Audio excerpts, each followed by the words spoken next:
नमस्कार साथियों। Wales forge ने गोल्ड की टारगेट को रिवाइज किया है। अब उनका टारगेट $6300 है, जो पहले उनका 6100 था दोस्तों। साथ के साथ दुनिया भर के जितने सारे एक्सपर्ट हैं, सबका जो गोल्ड का प्रिडिक्शन है वो $6000 से ऊपर और 6500 तक का है। आइए आज बात करते हैं कि गोल्ड को कौन कौन से ऐसे कारक हैं जो सपोर्ट कर रहे हैं प्राइस को बढ़ाने में। साथ के साथ डोनाल्ड ट्रंप ने कहा है कि जैसे नए फेडरल ज्वाइन करेंगे, फेडरल बैंक के जो चेयरमैन है केविन वॉर्स, अमेरिका की इकोनॉमी 15% से ग्रो करना शुरू कर जाएगी दोस्तों।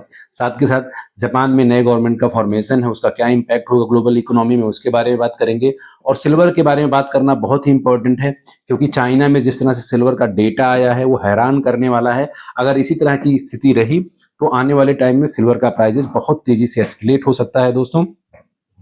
इन सभी विषयों पे बात करेंगे। अगर आप चैनल पे नए हैं तो लाइक करें, शेयर करें और सब्सक्राइब करें दोस्तों। सबसे पहले बात करते हैं गोल्ड की। गोल्ड का जिस तरह से डिमांड बढ़ा हुआ है, चाहे डिजिटल डिमांड हो या फिजिकल बाइंग हो या दुनिया भर के सेंट्रल बैंक का बाइंग हो, उससे गोल्ड के प्राइजेस को लगातार सपोर्ट मिल रहा है दोस्तों। सबसे पहले बात करते हैं डिजिटल की।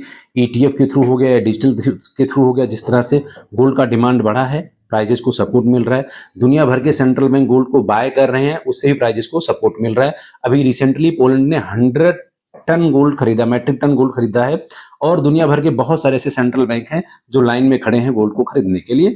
इसके कारण एक्सपर्ट लोग नया नया टारगेट दे रहे हैं दोस्तों। साथ के साथ जो प्राइजेस को सपोर्ट करने वाले कारक हैं, अमेरिका का स्लो डाउन इकोनॉमी, दुनिया भर की इकोनॉमी का कर्ज बढ़ जाना, जिससे उनको करेंसी प्रिंट करनी है, और करेंसी प्रिंट करने के लिए दोस्तों उतने मात्रा में गोल्ड रिजर्व होना चाहिए। और जो सबसे बड़ा कारण एक है वो है ग्लोबल अनसर्टेनिटी और वॉर। ये भी एक कारण है गोल्ड के प्राइजेस को सपोर्ट करने का। तो ये जितने सारे कारक हैं ये सब मिलकर के गोल्ड के प्राइजेस को सपोर्ट कर रहे हैं दोस्तों। तो जो 6500 तक का टारगेट मिल रहा है वो कहीं ना कहीं पहुंचता हुआ दिखाई दे रहा है कि गोल्ड अभी भी 5000 के ऊपर ट्रेड कर रहा है। तो यहाँ से 20 से 25% का जंप जो है 2026 में मिल सकता है दोस्तों। अब आइए बात करते हैं सिल्वर की। सिल्वर का चाइना में एक तरह से क्राइसिस हो गया है दोस्तों। अभी रिसेंट डेटा के हिसाब से चाइना में जो सिल्वर का इंडस्ट्रियल डिमांड है वो 1000 मैट्रिक टन है, माफ कीजिएगा 1000 मैट्रिक टन है। और वहां पे जो अवेलेबल सिल्वर है वो 316 मैट्रिक टन है। तो ये इतना बड़ा गैप वहां डिमांड सप्लाई में है, जिसकी वजह से प्राइस वहां पे एस्केलेट हो रहा है। अभी भी वहां पे सिल्वर लगभग 89 से लेकर के $90 के बीच में ट्रेड हो रहा है, जबकि ग्लोबल मार्केट में सिल्वर की बात करें तो 81 से लेकर के $82 पे ट्रेड हो रहा है। तो लगभग $10 का गैप अभी भी बना हुआ है दोस्तों। और जो ग्लोबल माइनिंग रिपोर्ट है उसके हिसाब से 2030 तक जो सिल्वर की माइनिंग है उसमें कोई बढ़ोतरी नहीं होगा, कोई इजाफा नहीं होगा। अभी जो उसका माइनिंग से सिल्वर निकल करके आ रहा है वो एनुअली 25,000 मैट्रिक टन है, वो 2030 तक रहेगा सेम एज इट इज। नए नए माइन को एक्सप्लोर किया जा रहा है, लेकिन अभी उसमें 2030 तक कोई भी नया मिलने की संभावना नहीं है। तो इसका मतलब डिमांड पीछे से उतना ही है और सप्लाई अभी ही शॉर्टेज है। आने वाले टाइम में इंडस्ट्रियल गुड्स का डिमांड और भी बढ़ेगा, चाहे ईवी व्हीकल्स हो, सोलर पैनल हो, या फिर आपका एआई डेटा सेंटर हो, या डिफेंस के जितने सारे इक्विपमेंट है जिसमें यूज है, उसकी वजह से प्राइजेज और भी ज्यादा एस्केलेट हो सकता है दोस्तों। तो ये सिल्वर में जो सप्लाई शॉर्टेज है वो बहुत बड़ा कारक है प्राइस बढ़ाने के लिए दोस्तों। अब आइए बात करते हैं जापान में जो नया गवर्नमेंट आया है उसमें दुनिया भर में लोगों का चर्चा है कि ये गवर्नमेंट का जो बेस था इलेक्शन का वो यही था कि जापानीज इकोनॉमी को सपोर्ट करना। वहाँ का जो कर्ज बहुत ज़्यादा है, जीडीपी से कई गुना ज़्यादा है, लगभग 250 गुना के आसपास है, उसको मेंटेन करना। साथ के साथ जो वहाँ का लोकल करेंसी है जेपीवाई को, उसको मजबूत करना। अगर इन सभी चीज़ों पर न्यू जापानीज गवर्नमेंट काम करेगी दोस्तों तो कहीं ना कहीं फिर से डॉलर इंडेक्स में कमजोरी देखने को मिलेगा। तो वहां से भी सिल्वर, गोल्ड और जितने सारे रेयर अर्थ मटेरियल्स हैं उनके प्राइजेज बढ़ सकते हैं।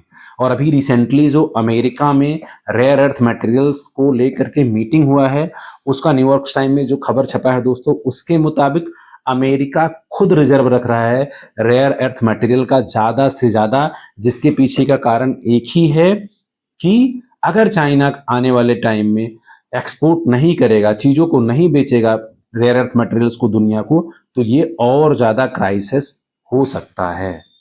तो अमेरिका भी इसको एज अ रिजर्व ज्यादा से ज्यादा रख रहा है, बाइंग कर रहा है। और रिसेंट डेटा के हिसाब से अभी जो पिछले एक हफ्ते का ट्रेंड है, इसमें सिल्वर, गोल्ड और रेयर अर्थ मटेरियल दुनिया भर के देशों के लोगों का खरीदने में ज्यादा से ज्यादा दिलचस्पी दिखाया है दोस्तों।